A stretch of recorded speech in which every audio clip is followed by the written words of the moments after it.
Hello family. Mohammad Rafi साहब और मन्ना day साहब ने अपने एक लाइव शो के दरमियान उस शो के अनाउंसर, उस शो के एंकर की हालत खराब कर दी थी। यही सच्चा किस्सा, सच्ची कहानी आज हम आप सभी के सामने शेयर करने वाले हैं। भारत के वेस्टर्न जोन के गुजरात, कच्छ, भुज से दिल तक जेडी चैनल पर मैं जितेश दवे आप सभी दोस्तों को नमस्कार, सत श्री अकाल, आदाब। दोस्तों, जैसा कि आप सब जानते हैं कि दिल से दिल तक के जेडी चैनल पर हम कभी भी फिक्टिशियस कहानियों को आप सबके सामने शेयर नहीं किया करते। जिस घटनाओं के, जिस कहानियों के ऑथेंटिक प्रूफ हुआ करते हैं, ऐसी ही सत्य घटनाओं को रफ़ी साहब के जीवन से हम ढूंढ करके आप सभी के सामने रखने की कोशिश करते हैं। कुछ ऐसी ही सत्य घटना के साथ जुड़ी हुई आज की हमारी ये कहानी। ऑल इंडिया रेडियो के एक माने हुए एंकर, विविध भारती के माने हुए एंकर, आज भी जो कि नागपुर में रहते हैं, उनका दूसरा घर है बंबई में, जिनका नाम है किशन शर्मा साहब। किशन शर्मा साहब ने अपने कैरियर के दरमियान बहुत सारी फिल्मी हस्तियों के साथ इंटरव्यूज किए, उनके आर्टिकल्स को पब्लिश किया और पब्लिक डोमेन पर भी रखे। उनकी इन सभी कार्यों के साथ साथ किशन शर्मा साहब के बहुत सारी फिल्मी हस्तियों के साथ घरेलू रिश्ते भी रहे और उन्होंने बहुत सारे लाइव स्टेज शो को एंकर भी किया। आज पेश करते हैं किशन शर्मा जी द्वारा पब्लिश किया हुआ ये सार्वजनिक किया हुआ किस्सा मोहम्मद रफ़ी साहब की जीवन यात्रा से। एक लाइव शो का परफॉर्मेंस था जिनमें मोहम्मद रफ़ी साहब, मन्ना डे साहब और सुमन कल्याणपुर जी, ये तीनों फनकार एक साथ स्टेज पर अपने अपने सेगमेंट को पेश करने वाले थे।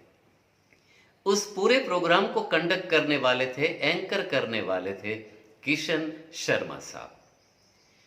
हुआ कुछ यूं कि जब प्रोग्राम शुरू होने वाला था तो किशन शर्मा साहब को लगा कि प्रोग्राम का आगाज कौन करेगा, किसके सेगमेंट से आज का प्रोग्राम शुरू होगा। तो किशन शर्मा जी ने कांटेक्ट किया, जब संपर्क किया मन्ना डे साहब का, और उनसे पूछा कि आज के प्रोग्राम को रफ़ी साहब शुरू करेंगे, आपको तीसरे सेगमेंट में पेश होना है। यह बात सुनते ही मन्ना दा बेहद ही नाराज हो गए और बिल्कुल ही कड़े अंदाज में उन्होंने किशन शर्मा जी से कहा कि शर्मा जी, आपको अनाउंसर किसने बना दिया? कितने सालों से आप ये एंकरिंग का काम करते हैं? आपको पता है या नहीं है कि जब प्रोग्राम में मोहम्मद रफ़ी साहब पहले गाएंगे, उसके बाद में मुझे कौन सुनेगा? आपको सही मानों में पता होना चाहिए कि रफ़ी साहब आखिर में गाएंगे, प्रोग्राम का आगाज मैं करूंगा। जब यही बात सुनी शर्मा साहब ने तो वो भी कंफ्यूज हो गए कि उनसे कोई बहुत बड़ी गलती हो गई।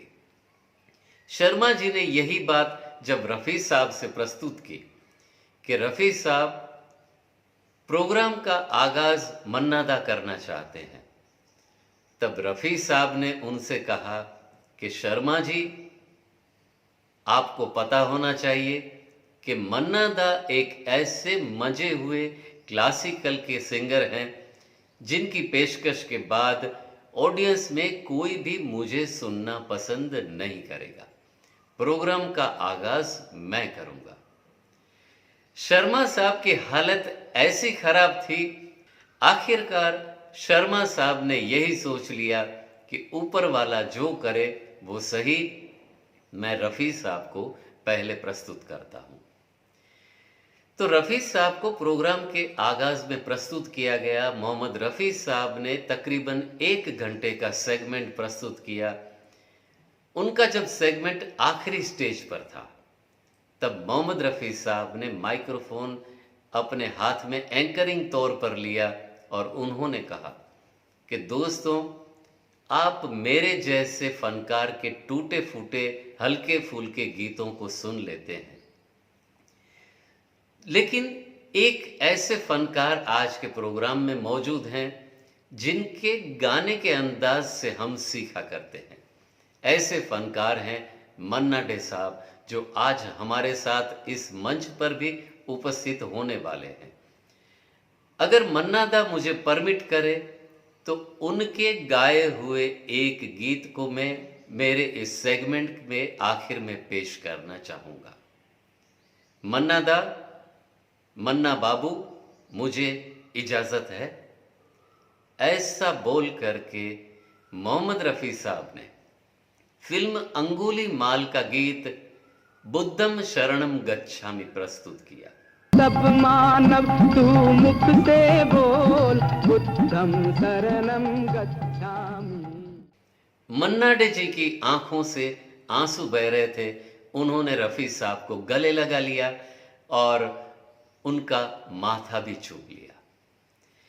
जाहिर है जो दूसरा सेगमेंट था सुमन कल्याणपुर जी का, वो सेगमेंट आधे घंटे का प्रस्तुत किया गया और उसके बाद मन्ना डे साहब का जब तीसरा सेगमेंट शुरू होना था, तब उस सेगमेंट को शुरू होने से पहले मन्ना डे साहब ने इंग्लिश में अपने अनाउंसमेंट को शुरू किया और उन्होंने कहा कि मेरे जैसे तो बहुत सारे गुलकार आते रहेंगे जाते रहेंगे, लेकिन मोहम्मद रफ़ी सिर्फ एक ही बने हैं। उनके जैसा महान गुलकार न आया है न आएगा, लेकिन फिर भी मैं प्रस्तुत करने की कोशिश करूंगा आज के प्रोग्राम के आगाज में मोहम्मद रफ़ी साहब का गाया हुआ एक गीत। ऐसा बोल करके ये गाना शुरू किया कि मैं रफ़ी साहब का ये गाना कुछ बिगाड़ करके पेश करता हूँ, और उन्होंने चित्रलेखा फिल्म का गाना पेश किया, मन रे तू काहे ना धीर धरे। मन रे तू काहे ना धीर धरे। इस गीत को कंप्लीट करने के बाद मन्ना डे साहब ने कहा कि मेरे जीवन की सिर्फ एक ही ख्वाहिश है, एक ही इच्छा है कि जब मेरा इंतकाल हो, जब मेरी मृत्यु हो, तो मैं मोहम्मद रफ़ी के गाने सुनता हूं। दोस्तों, ये हुआ करती थी दोनों कलाकारों की एक दूसरों के प्रति श्रद्धा, एक दूसरों की कला के प्रति लगाव। दोस्तों, आज हमने ये सही किस्सा आप सभी के सामने प्रस्तुत किया। आइए दोस्तों, अब वक्त हो चला है आज के विचार बिंदु का। जिंदगी को आसान नहीं, खुद को मजबूत बनाना पड़ता है। सही वक्त कभी भी नहीं आता, लेकिन वक्त को सही बनाना पड़ता है। दोस्तों, कैसी लगी मोहम्मद रफ़ी साहब की जीवन यात्रा के साथ जुड़ी हुई आज की हमारी ये सच्ची कहानी? हमें ज़रूर से लिख करके भेजिएगा। आप सभी के कमेंट्स के लिए रहते हैं हम मुंतज़िर। दोस्तों, अगर आप चाहें तो हमारे चैनल को लाइक करिए, हमारे वीडियोस को लाइक करिए, हमारे चैनल को सब्सक्राइब करिए और हाँ, बेल नोटिफिकेशन को ज़रूर से ऑन करिए। आप सभी को हमारे वीडियोस के नोटिफिकेशन सबसे पहले मिल जाया करेंगे। दोस्तों, मिलेंगे बिल्कुल ऐसी नई प्यारी सी तरोताज़ा सी कहानी के साथ दिल से दिल तक जेडी चैनल पर। तब तक bye bye, take care, save water, save our mother earth.